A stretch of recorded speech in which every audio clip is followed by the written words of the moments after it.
So I think we can start. My name is Jürgen. I'm working at SUSE in the virtualization team. Main responsibility is normally the Xen-related code in the Linux kernel, but I'm doing some hypervisor work as well. So today I'm going to tell you something about core scheduling in the Xen hypervisor. What I'll be covering is what is core scheduling, why do we want to do it, how does it work at all. I have some preliminary performance numbers, and then I tell something about the current state of the work. So what is core scheduling? Today we have a normal CPU scheduling. So on each physical CPU, the scheduler in the Xen hypervisor is deciding which vCPU is to be scheduled next. Normally, the scheduler is looking at other physical CPUs only to decide, well, is another CPU loaded too much, or is the work I can steal from? Yeah. And each vCPU can normally run on each physical CPU within some constraints put up by the user, maybe by CPU pools or pinning a vCPU to specific physical CPUs. But other than that, there are normally no constraints. In contrast to that, CPU scheduling, right? So normally I have, let's say, DOM 0 running with some vCPUs on the physical CPUs, and some other CPUs, virtual CPUs, are blocked or idle. And this can change when I'm running another DOM-U. So the DOM-U vCPUs will be scheduled on the physical CPUs as well. When another, for example, DOM 0 vCPU is being scheduled, then it can happen that a DOM-U vCPU is put into the run queue because there are no other physical CPUs available, but physical CPUs don't have any constraints which vCPUs can be run on. So on a specific core, I can mix vCPUs of different domains without any problem, and they can move around. With core scheduling, the scheduler is no longer acting on virtual CPUs or CPUs, but on virtual or physical cores. So what this means is all siblings or threads of a core are scheduled together. And the scheduling of all siblings of a single physical core is synchronized. So the relation between virtual cores and virtual CPUs is fixed, not as in core-aware scheduling, where the vCPUs are still scheduled individually, but just looking at the other siblings of the core. But the virtual cores are always consisting of the same virtual CPUs.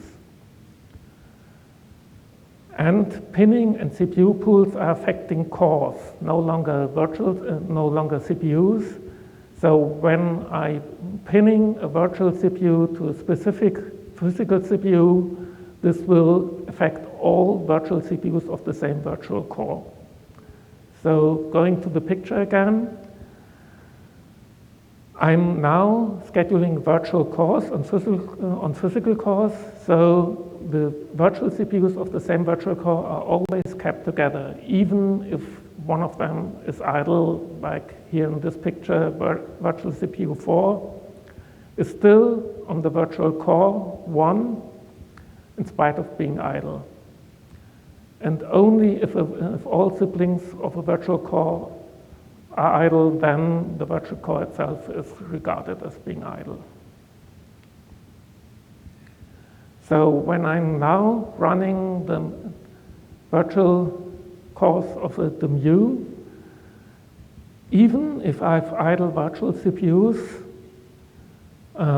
here again in this virtual core, it can happen that a virtual core of the user domain is being blocked or is not being able to run because the other virtual CPU of DOM0 is still active. So why would I want to do something like that? That seems to be suboptimal. Well, the main motivation for the CPU bugs coming up the last 1.5 years, especially L1TF and MDS suggested that it would be a nice idea to not mix virtual CPUs of different guests on the same core. Because due to those bugs, it would be possible to have side channel attacks to the other sibling, and then mixing up different guests on the same core would leak some data. But that's not the only reason to do that.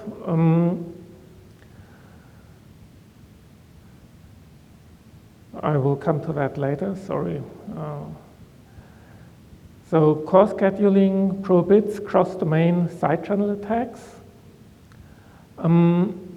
Today, we are using, for being secure, we are switching SMT, so symmetric multithreading, off in the hypervisor to avoid these side channel attacks. But using core scheduling isn't all we need for that to happen, because we would need some hypercall synchronization as well. That is the topic Wei was talking about, for example, to avoid leaking other mapped hypervisor data to the other thread. Another reason is fairness of accounting. So when I'm running threads on the same core, they're sharing resources like execution units, TLBs, or caches. So they influence each other regarding performance. For example, when only one vCPU is active on a core, this vCPU can have a higher performance as if two vCPUs are active on the same core. So this results in when we have CPU scheduling, the guest CPU performance is depending on the host load, not alone on the load of the guest. For example, if I'm running a cloud business and the guest owner has to pay for the used CPU time, this is a little bit unfair if he has to pay more just because the cloud service is running more guests on the same host.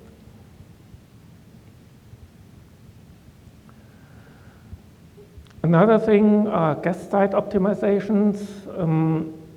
With core scheduling, the guest can decide to let run only one thread of a core on a core to make use of all resources of that core in a single thread.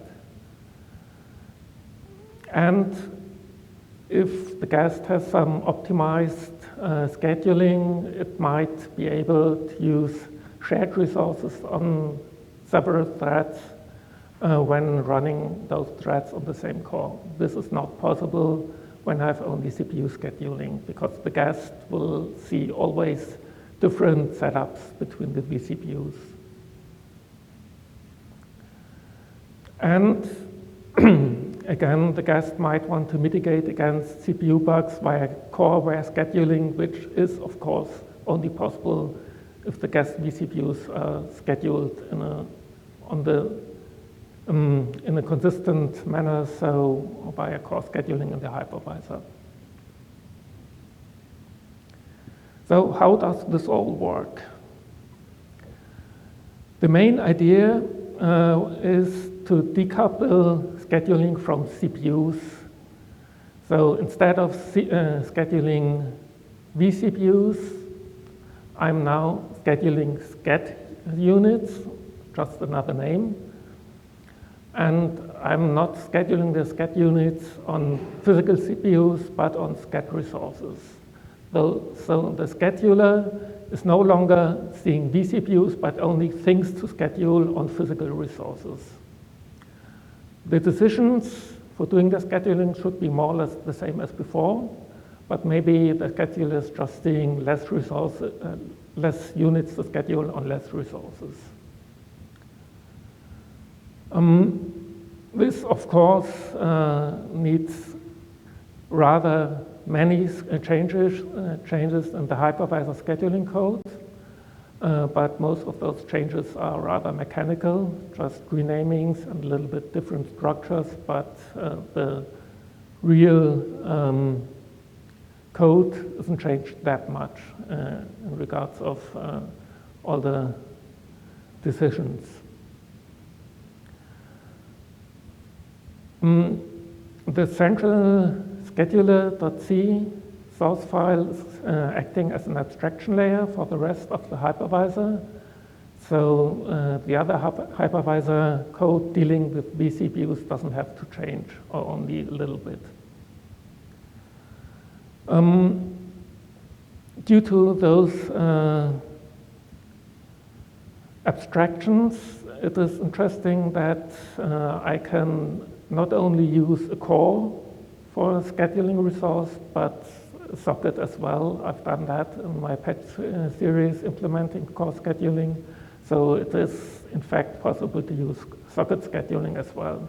Not sure if anybody wants to do that, but it's possible, rather easy. It's probably more interesting to file a side scheduling with Yeah. Yeah, sure. So I've put some socket scheduling code in there. It's, I think, less than 50 lines of code. Doing the same for NUMA nodes, dies, or whatever is more, just a few lines of code needed. It was more proof of concept. Another important part of the core scheduling stuff is the syncing of context switches. I want to avoid at any time running two different guests on the same core. So when switching vCPUs on a CPU, all other vCPUs of the same scheduling unit must be switched on all other CPUs of the scheduling resource. So this syncing is done in two steps. First, the scheduler is doing a scheduling decision. This is no problem yet. And then when I know which new scheduling unit is to be scheduled, I need to gather all other vCPUs running on the same core in scheduling code of the hypervisor. Then I can do the context switch in parallel on all affected CPUs.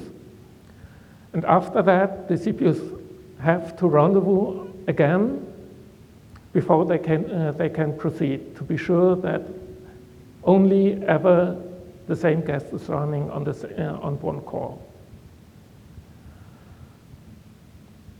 So there's no time when two vCPUs of different guests or different scheduling units are running in guest mode on the same scheduling resource.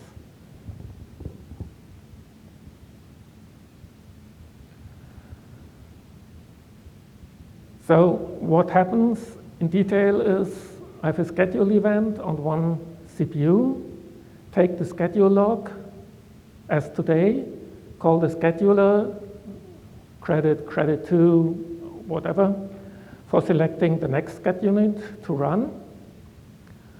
If there's no change, because it can run on, I can just drop the log and exit. Otherwise, I have to ping all other CPUs of the get resource to process a new slave event, then drop the log and wait for all other CPUs to join. And the last CPU coming in to join switches the scheduling unit on the resource and frees the other CPUs to continue. Then each CPU is doing its context switch. This is done in parallel. And then, of course, all CPUs wait until all context switches are done and then can leave schedule handling. It should be noted that after dropping the log, when waiting for joining the others, so at point 3, I don't need any logging any longer. The other joining is done complete log-free.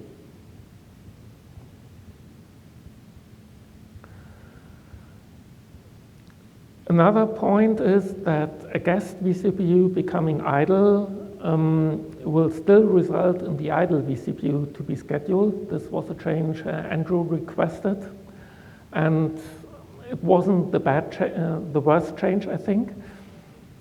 I had some different code in the beginning, in the early phases of my series, but this was rather problematic.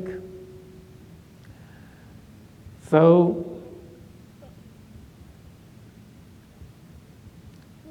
when the guest vCPU becoming idle, I just scheduled the idle vCPU without needing to synchronize with other CPUs, of course, because of core scheduling, doesn't make any change if the guest CPU is idle or not. On x86, we have optimization in place, even today, that there's no need to reload control register 3, so changing the address space. When switching between a guest vCPU and the idle vCPU, this is only done when a new guest CPU is scheduled. So when I have no scheduling unit switch on a CPU and switching to idle, I don't need to switch the address space, so I'm sparing some cycles here. And this, in fact, is, of course, another optimization so I'm avoiding to have any hypervisor address space active when a guest vCPU is running.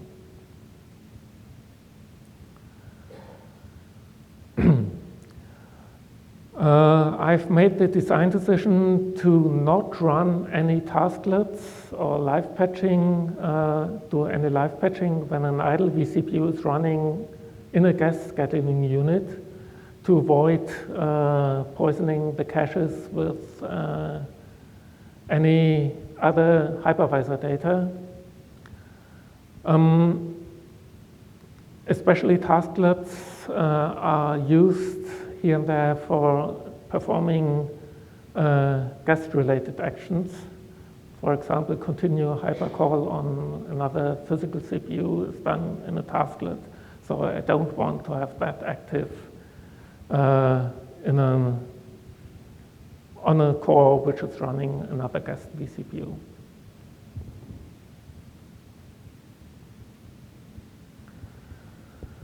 CPU pools are affected as well.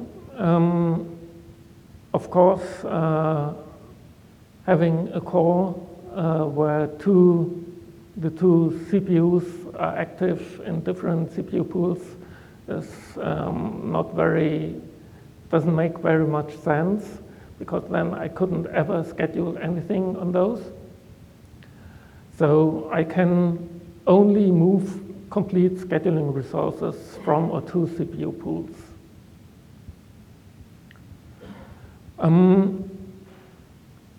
when considering CPU hot plug, I found that it's a bad idea to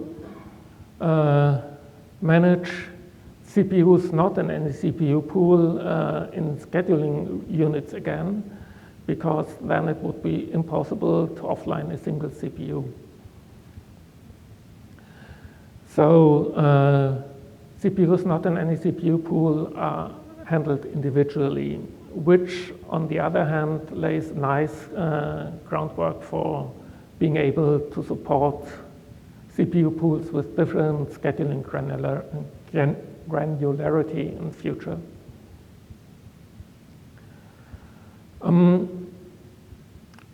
It was necessary to populate the initial CPU pool only after all CPUs have come up, because otherwise I wouldn't know how many CPUs a single scheduling resource has, because I need to see the topology before being able to split up or to combine the CPUs to scheduling resources. And additionally, it was much easier to introduce just another very, very, very basic idle scheduler handling the CPUs not in any pool, so which just being able to schedule the idle vCPU, because then I could drop a lot of nasty side effects to the scheduling code.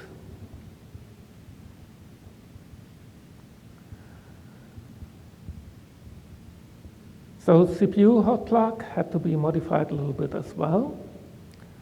The runtime SMT on-off switching had to be disabled with core scheduling active, of course, because when I'm doing that, when I'm disabling SMT with active core scheduling, suddenly all guests would see vanishing CPUs, which is not a good idea.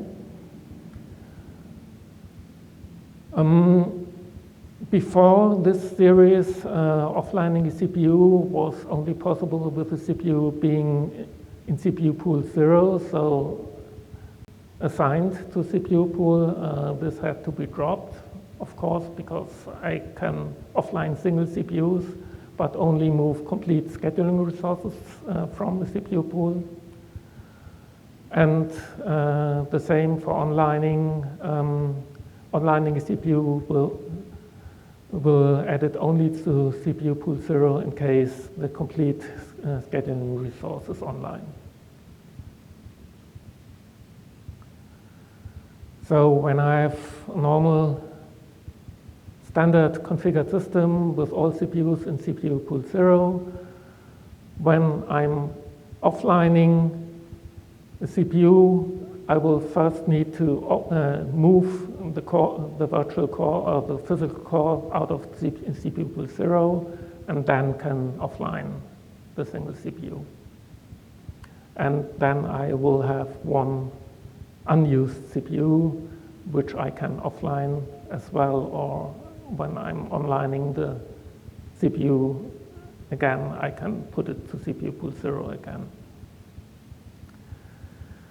Now the interesting part, the performance numbers of the whole stuff. I was very lucky that Dario did most of the performance testing. I did only some very basic initial tests, and from there on, Dario carried on with the performance tests, which he was able to finish late last week, so just in time.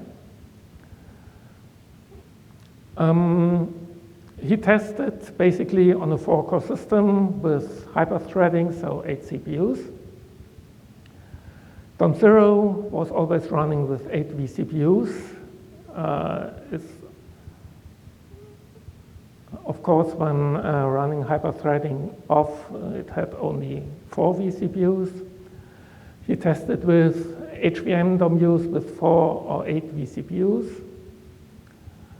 And all the scenarios were tested without any patches with hyperthreading on.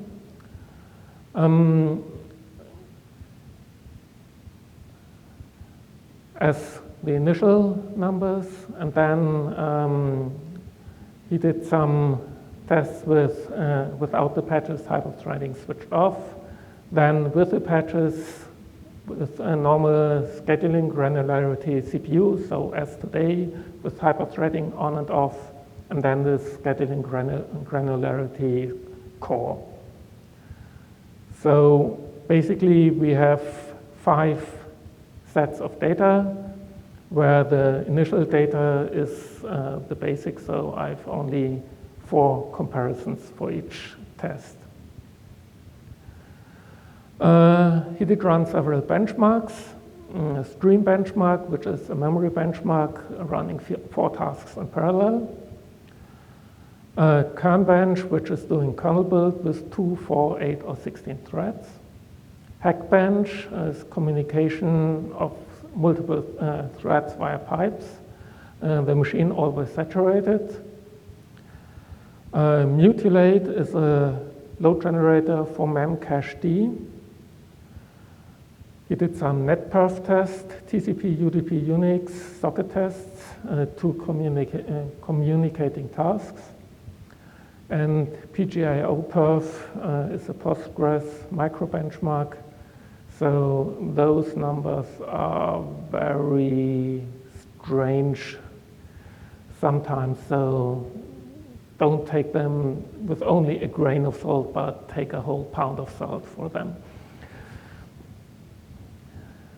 Okay, first, running only DOM 0, nothing else. Stream benchmarks is rather straightforward. So switching hyperthreading off didn't change that much because the machine isn't under extreme heavy load.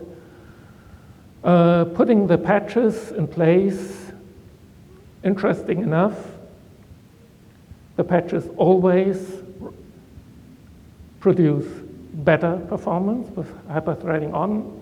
Not very much, but a little bit. Switching hyperthreading off is, in some cases, even better. And if it's worse than unpatched, it's even better than the unpatched no hyperthreading. So this seems to be a clear win. On the other hand, when switching to core scheduling, numbers are a little bit worse. So stream benchmark is no case where you want to have core scheduling, I think. Kern bench, of course, when I switch hyperthreading off, there are some test cases where performance is much worse, so dropping 37% about. When I have higher performance, this is the case where I don't have that many threads running. With the patches, hyperthreading on, it's more or less the same performance as without patches, so not very clear picture here. When I switch hyperthreading off with the patches in place, I'm about the same performance as the unpatched version. When I switch to core scheduling, I'm clearly better than hyperthreading off, which is the main purpose of the core scheduling. I'm a little bit worse, or measurably worse than with CPU scheduling.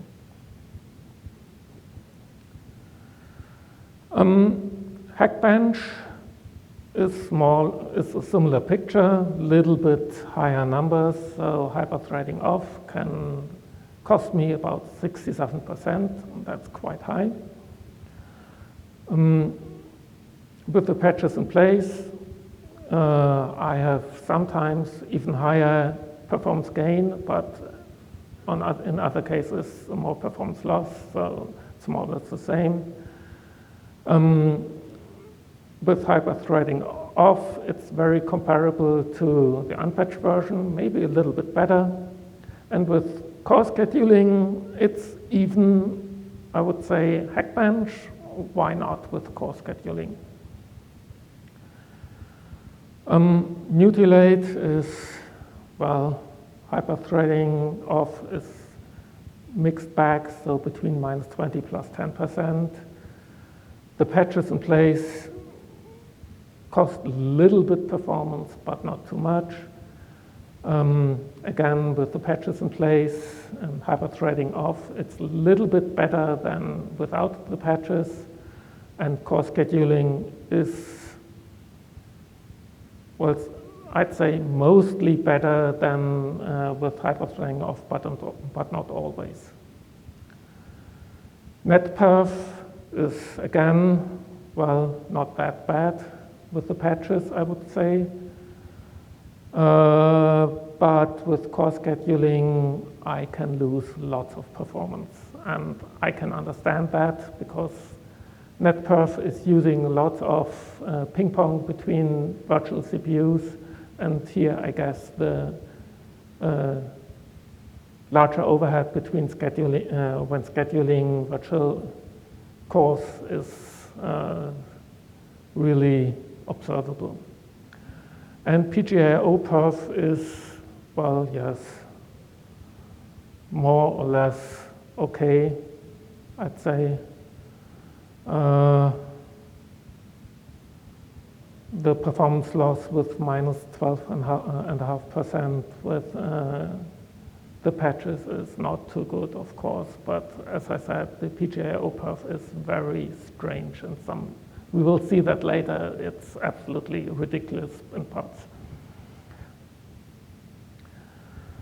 When I'm using a 4V CPU HVM I'm only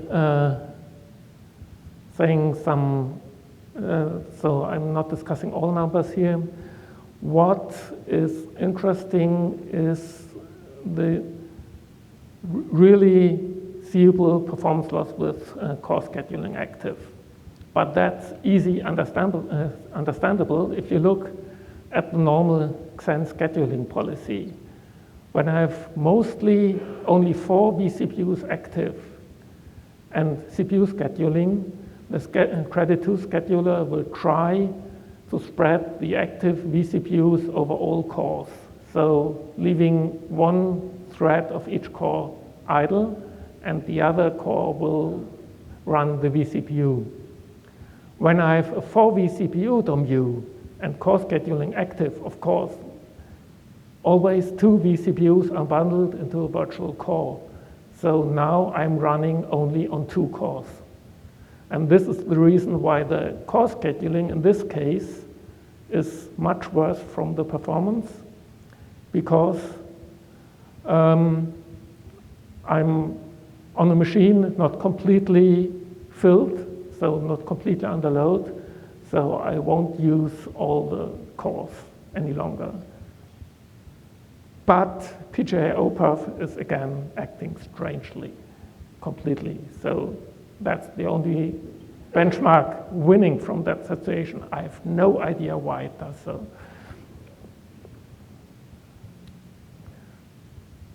I'm thinking about that.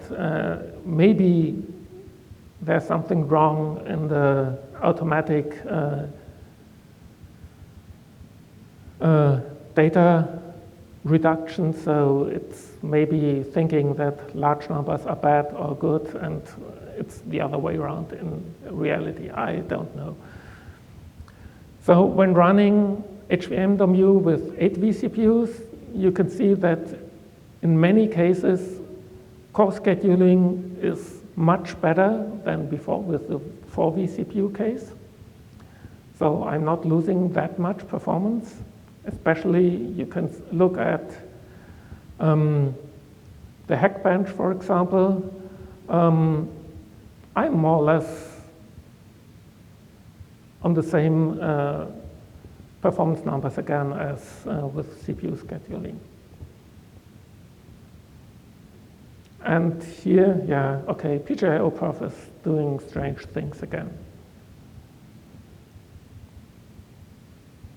And now things are going worse. So the last line, minus 6,000%. So minus is worse, and 6,000 means, in this case, it's about 60 times slower than before. So it's not running backwards very fast, but so with a machine with overcommitment, so I've always more active vCPUs than physical CPUs available.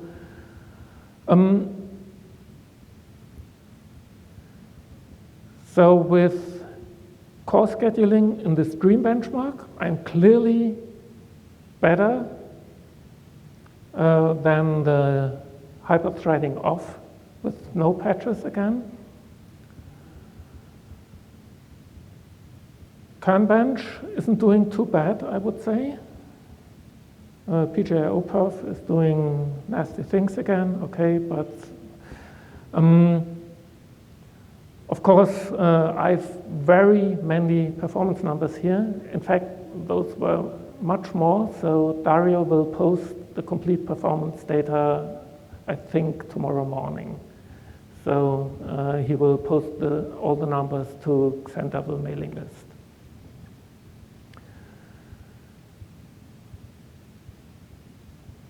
So what is the current state of all this stuff? Some patches are already committed. Those were more or less independent from the real core scheduling, just needed work to put everything in shape for core scheduling to be possible. There was a small series in removing CPU on offlining hooks for scheduler for suspend resume handling, because those were only software states. This simplified scheduling code for CPU on offlining a lot. There was a bug in credit 2 for SMT aware scheduling.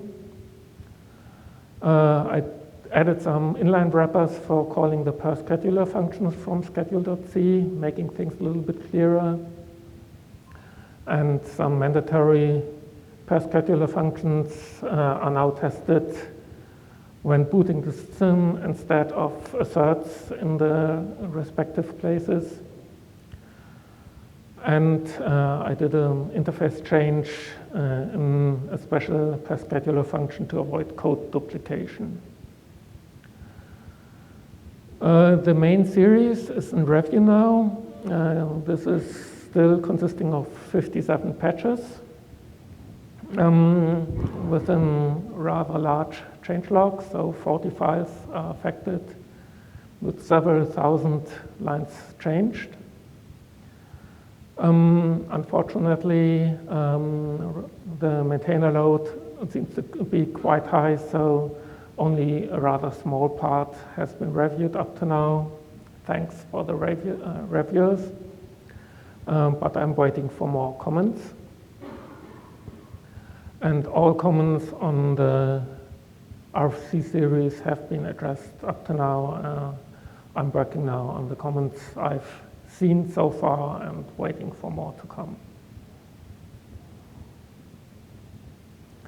So future plans. One thing which has come up is that it would be a good idea to do a rework of the scheduler framework in Xen by moving all the scheduler related files to a common subdirectory and making the normally scheduler private header sched interface.h really scheduler private, for not needing it to include it in many, many sources. Up to now, the core scheduling is x86 only because I'm not, I don't want to change the ARM context switching code, which I'm not so familiar with. So there would need some help from ARM maintainers. I'd like to officially support per CPU pool scheduling granularity. This should be rather easy. It's more or less an interface kind of things, so Xen tooling. Same for per CPU pool SMT setting. This should be rather easy as well.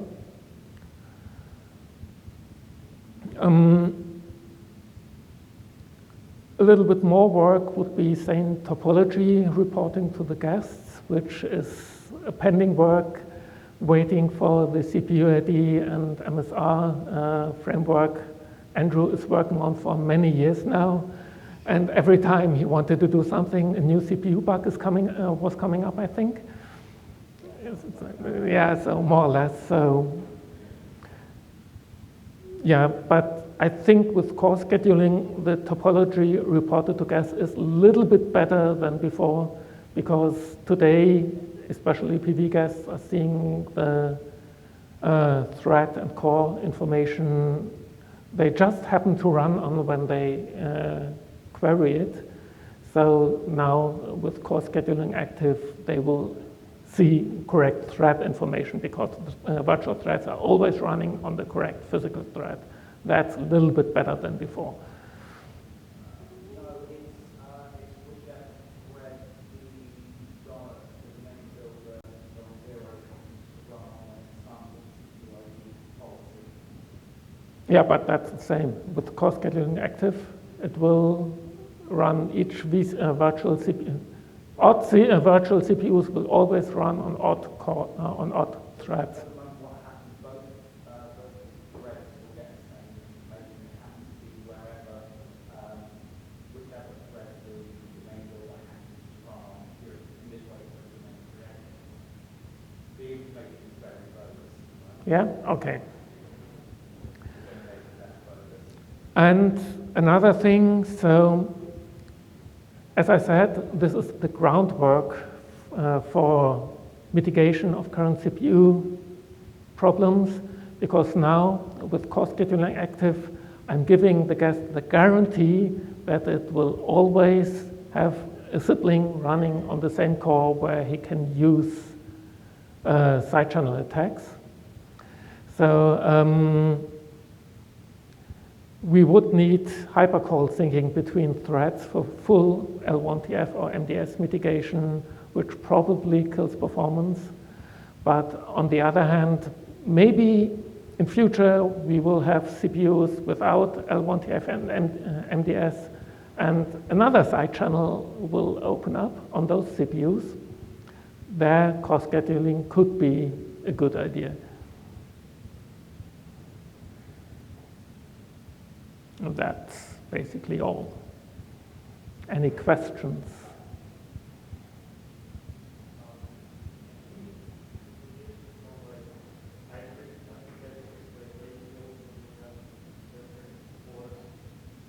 Hmm?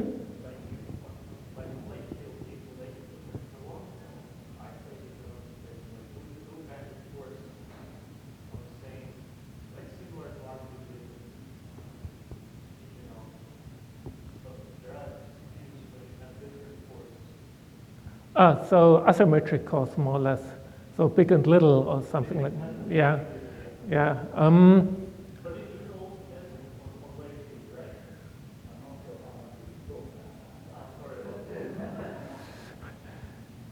So when Xen scheduling supports big little, it will here as well.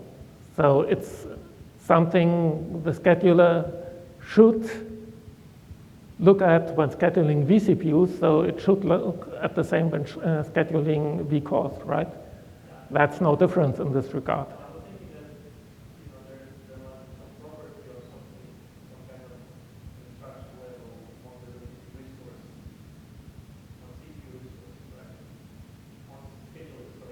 Yeah, but the same as on physical CPUs then. It's no difference, more or less.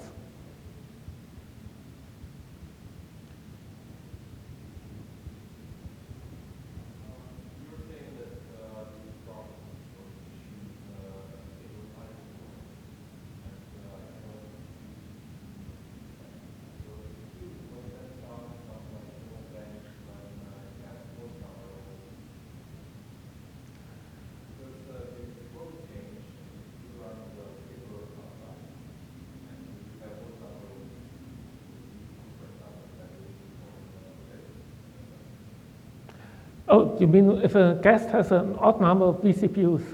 Yes, so then it's more or less the same as if you boot a bare metal system and restricting the CPUs to be used to an odd number. So in the end, one vCPU will be always idle then. But the guest will see, of course, only the odd number of vCPUs, but the scheduling unit will always have one idle. The last scheduling unit will always have one idle vCPU.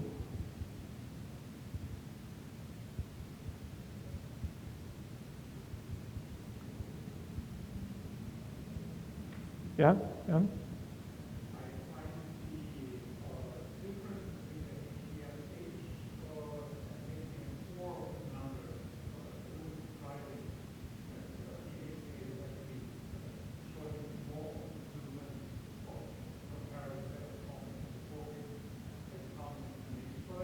Yeah, as I said, so when I look here,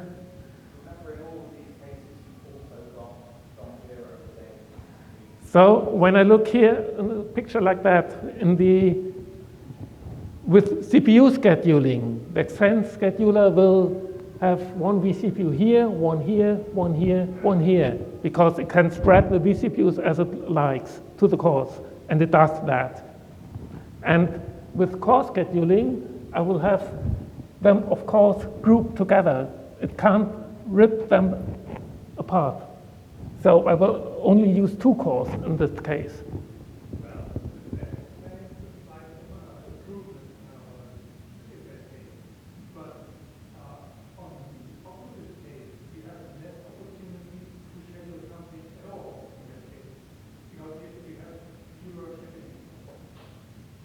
Yeah, but I have, at the same time, I have less items to schedule or less units to schedule.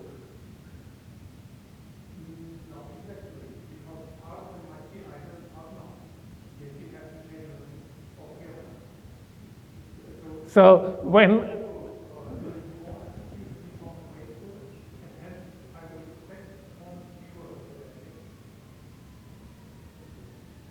why do I have no? I have, with core scheduling, I have 4 resources to schedule on. And I have, with a 4 vCPU guest, I have 2 units. And with a 8 vCPU guest, I have 4 units.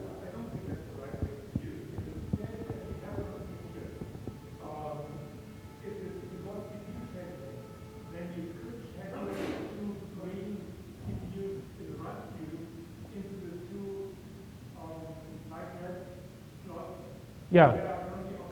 Yeah, right.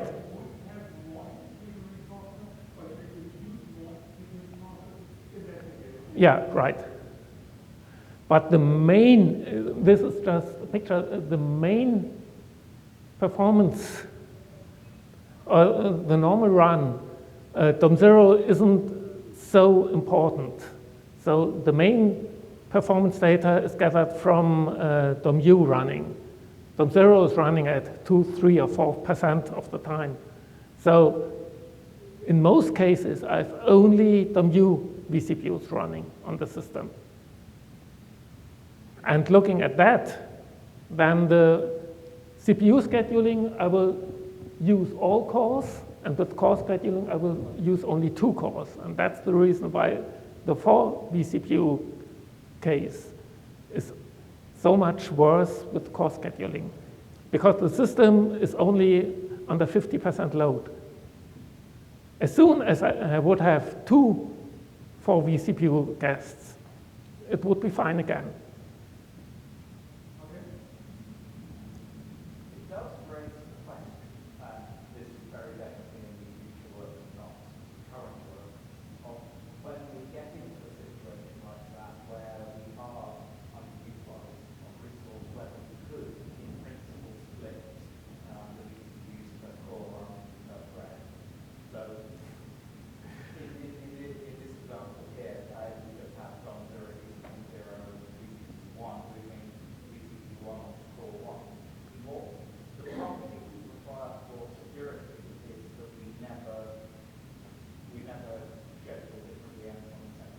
Yeah. It doesn't mean that we always have to schedule two threads on the same. So what you're saying is basically mirroring this over and letting those two idle more or less. Yeah. Yeah, so we could even leave the problem is then you have again the kind of unfair accounting. But if you only do that when you're idle, Still, you've got kind of unfair accounting, and in case the guest wants to schedule two threads on the same core because they're tightly coupled and are using the same cache data, for example, this would be negative for the guest. So it's a little bit difficult.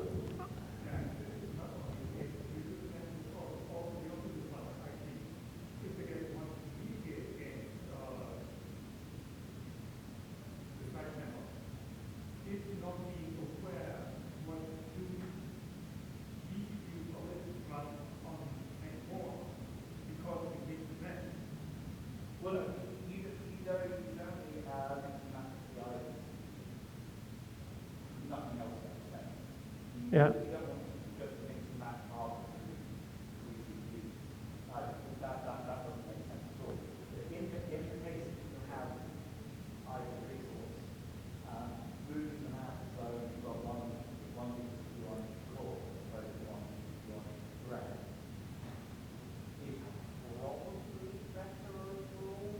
Maybe not in like trouble cache scenario, but it certainly makes the performance numbers for core get.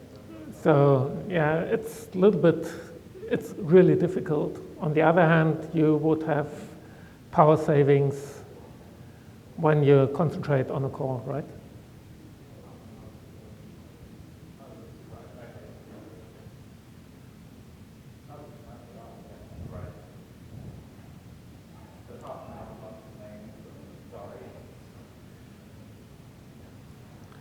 Okay.